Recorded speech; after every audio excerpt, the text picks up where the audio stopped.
Coming up next on the Jeff Crilley Show, you're going to meet Jessica Spahn. She is the host of one of our most popular podcasts. It's called Gal on the Prowl, and she's also the author of a children's book series. You're not going to want to miss this next episode.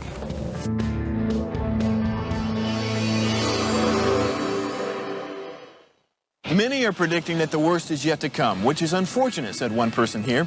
Until now, they've enjoyed the reputation of being the nation's icebox. Watched a burglar in his home this morning by webcam. As a journalist of over 25 years, stories are what make my world turn. Reporting live from the Dallas newsroom tonight, Jeff Crilley, Fox 4 News. But in 2008, I took the jump from my familiar life and started a PR firm from my home. We're talking about anyone with a camcorder like the one I'm using becomes a television network. We started slowly growing the company, and we now have over 100 clients, and we've branched into the world of live digital broadcasting. I now own 8 different TV studios and have a huge team, and the stories that I now get to share are sometimes the most important of my life.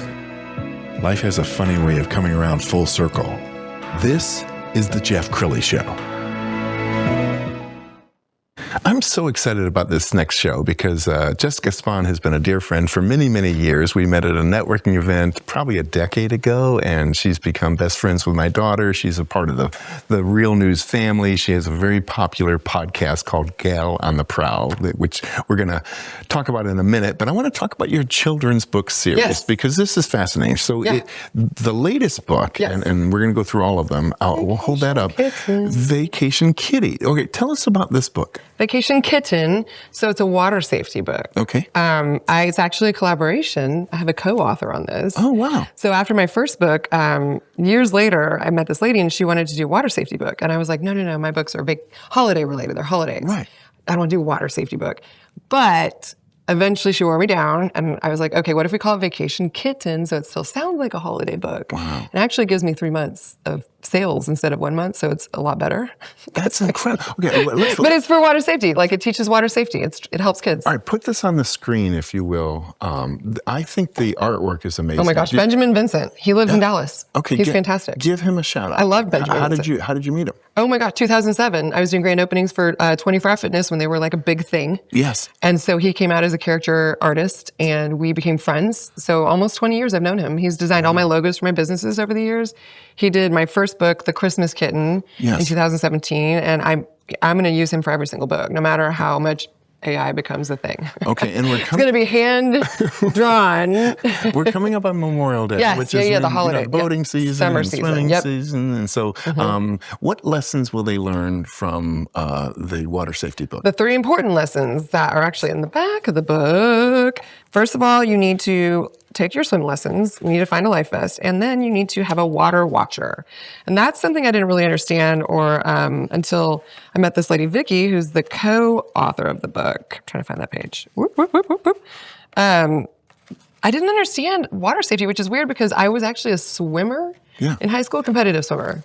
Okay. But so here's the list that we recap at the back of the lessons. Life vest, and water watcher. Water watcher. And a water watcher could be a parent. That can be anyone who's capable of helping. Okay. Anyone who's old enough, capable of watching, and also help intervening if they need to. Okay, let's talk about your first book. And The Christmas Kitten. That on the screen. There we go. So, Christmas Kitten. All right, tell us about Christmas Kitten.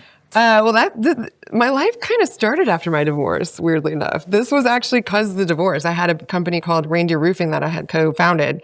I was really sad about the reindeer. It was Christmas. And I was like, oh, I'm so sad. I don't want to think about this. And I was like telling God, like, it was sad, And then the next day I woke up and I had this idea for this Christmas Kitten book where the reindeer are the hero and they rescue the kitten and the kitten helps all these other, homeless kittens get homes at Christmas.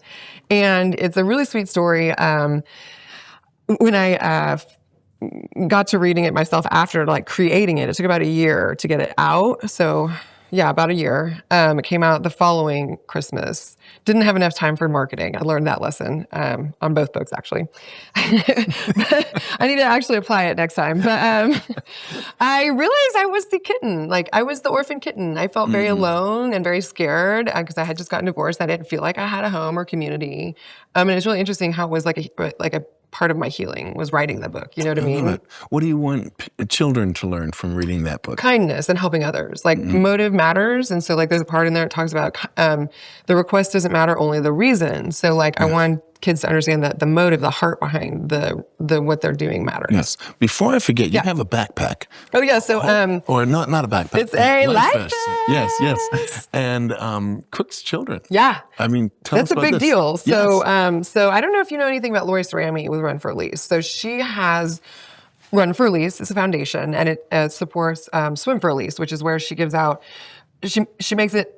She makes like college age kids, high school kids able to learn how to be water watchers and water safety. Cool. Because her daughter drowned in 2016. So this is actually the 10-year anniversary of it. I do remember. Yeah. that. So May 9th is going to be her run. So if you guys do want to go to the run and support her cause, you can go to Run for Elise or swimforelise.com. Yes. I'm not sure which one, but I'll be there with the books. It's a huge thing. It supports a great cause, and it's 10 years since her daughter drowned. So I do remember. We actually did a dedication in the book. Her best friend Vicky is my co-author. Wow. And they work with Cook Children's. So when Cook Children's heard we were doing a new book on water safety, and they were kind of, they used the same book for a long time. Yes. And it's a great book, but they kind of wanted something just a little more modern, fresh, something. So we were able to, we're the book that they're using this year. So we've 9,000 copies so far. Well, from them. Shout out to Cooks for doing that. That's amazing. They're making our dreams possible, and we're hopefully saving some lives. So, wow. Yeah. All right. I want to transition to Gal on the Prowl, which is one of my favorite names for a show ever. I love it. We're going to scroll down your podcast website, and it's beautifully designed. Join the movement. You have to click that to get rid of it. Okay, go ahead. There we go. And that's actually, I think you were on the Jeff Crilley show. Sarah. This was with Sarah. We were testing out Grandscape. And then I was a guest with Bobby Ray. Oh, yeah. I don't know if you remember that. Yeah, sure. It was the Friday the 13th, right before pandemic. And that was when you guys were doing the iHeart. Yes, yeah. That's awesome. So, okay, keep scrolling down, if you will, because you can see some. Scroll down, and you can see that we're doing live events all the way to the bottom. There you go. Wait. Boom. There. So that's the live event. So we just added this That's beautiful. week. Yeah. So Ty helped me, my fiance helped me get that going because I'm not a website person. And so I was like, when I was talking about opening it up to an audience, but not having to really focus on an event and make a big whole thing that I have to manage. Yeah. He's like, oh, just put it on your website. I'm like, how do you do that? All right. So I love that you have a tagline. Yeah. Rise, rebuild, roar. Yes. Yeah. Okay. Tell us, what do you want people to learn from your show? What kind of guests do you? Yeah. So the guests, I mean, they're just, for me, originally it was female empowerment, and I didn't have the vision yet. I spent the first year creating shows without a full plan. And I think that's important in life. Sometimes you just keep doing the next thing, right? Yeah. And I was intentional. It didn't just magically come to me. I was intentional about like, what is this show? What is this show? And I really drilled down in January, and I was able to think and like, okay, well, I want it to be bigger. I want it to be like, have some workbooks, have some workshops, maybe do retreats eventually. Because I've been through a lot. Like, I've had a stalker, I've been through bankruptcy, I've been through divorce, I've been through spine surgery. So I've overcome a lot, and I wanted to encourage women through other women's stories, like on there, whether there's the rise, kind of getting off the floor and getting up and know you can survive it. Yeah. Or if it's the rebuild era, which is, I feel like we're always in that, where we're trying to, rebuild after something. And then there's the roar season, which is, it's fewer and farther between sometimes, like when you feel like you really got it together and you really just like the mountaintop experience, you know what I mean? Well, you have another thing that you triumphed over, which is alcohol. Yes. Oh yeah. Thank you for mentioning that. I'm 4.5 years sober. Congratulations. Thank you. It's an interesting story. So the Kava Culture Louisville, a huge fan. Thank you so much. They're the sponsors for Gal on the Prowl. I discovered this Kava community a couple of years ago, and I had already been sober for a few years.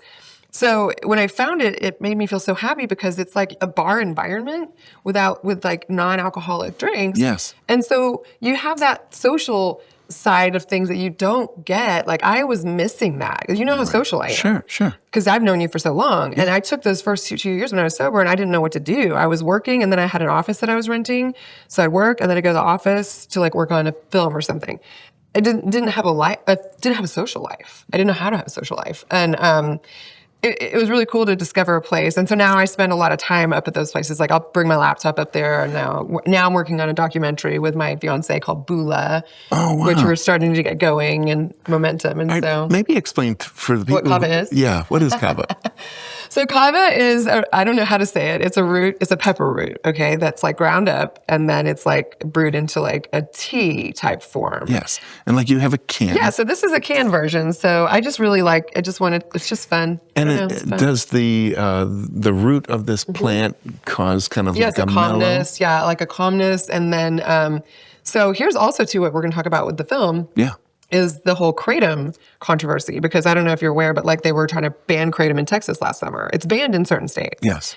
Because there's a lot of controversy. Because I guess there's pills at like gas stations, right? The dosages are, and there's no regulation. Yes. So people have had deaths associated with Kratom, but on other things, right? Too. Yes. Yes. So I want to investigate that a little more.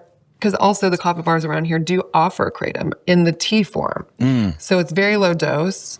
So I kind of want to bring awareness to like what the differences are, understand them myself as I explain them to other people so they can feel safe. If that's something because they're scary. It's scary to think like that you could work Kratom and now all you've seen is bad publicity. Right.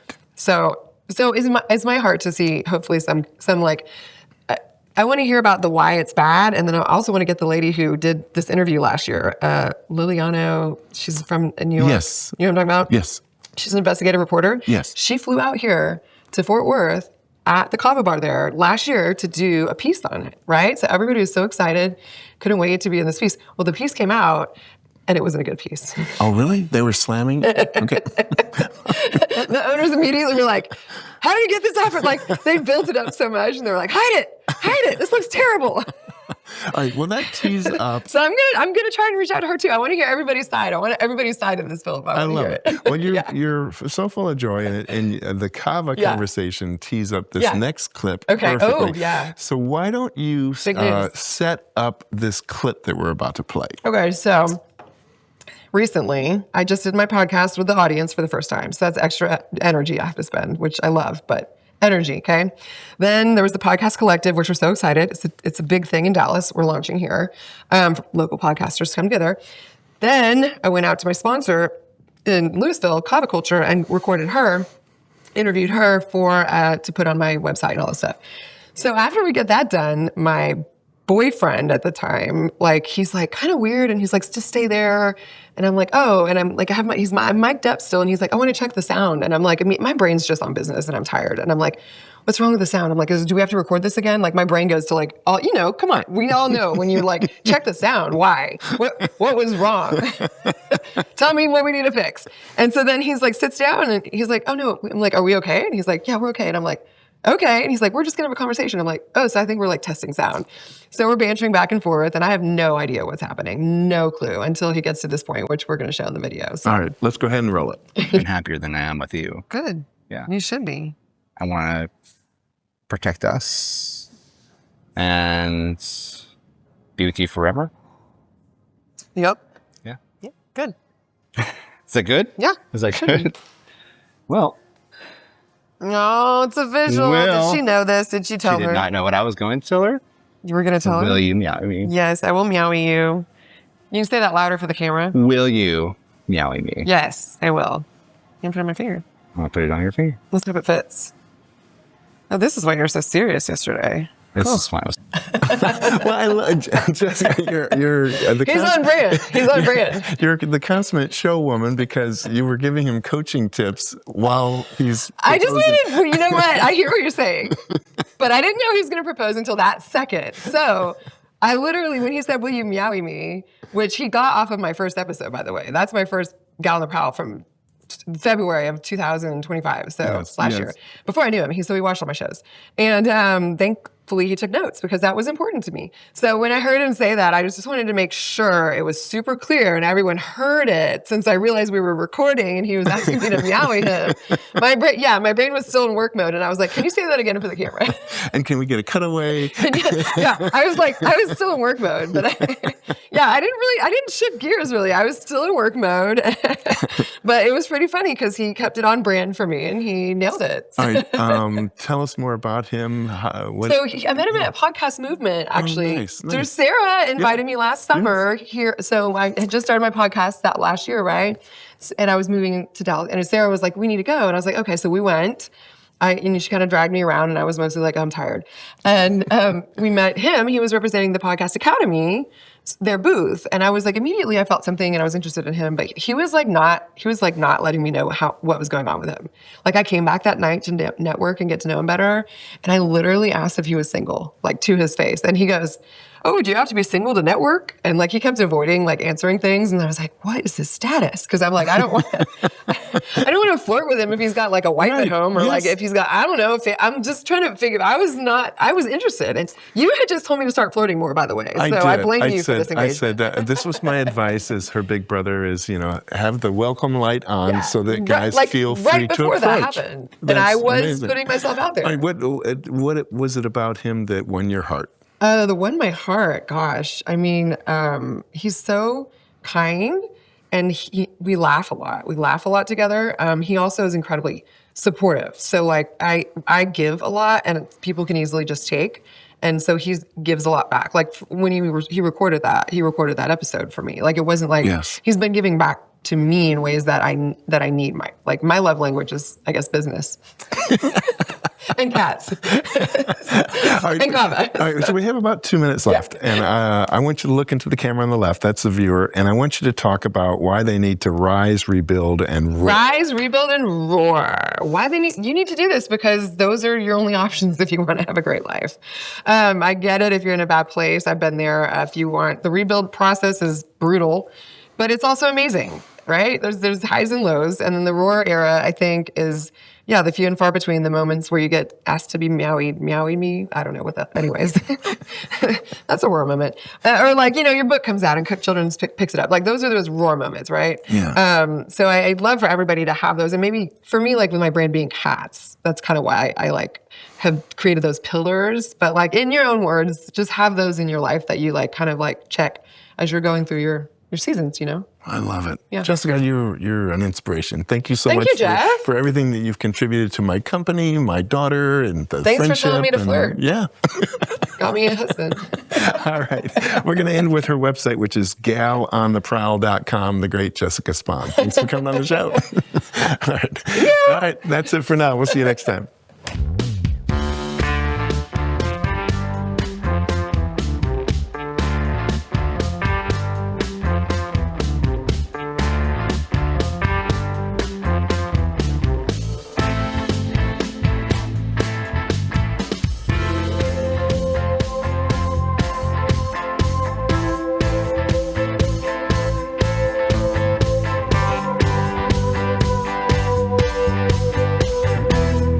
Seconds left on the video.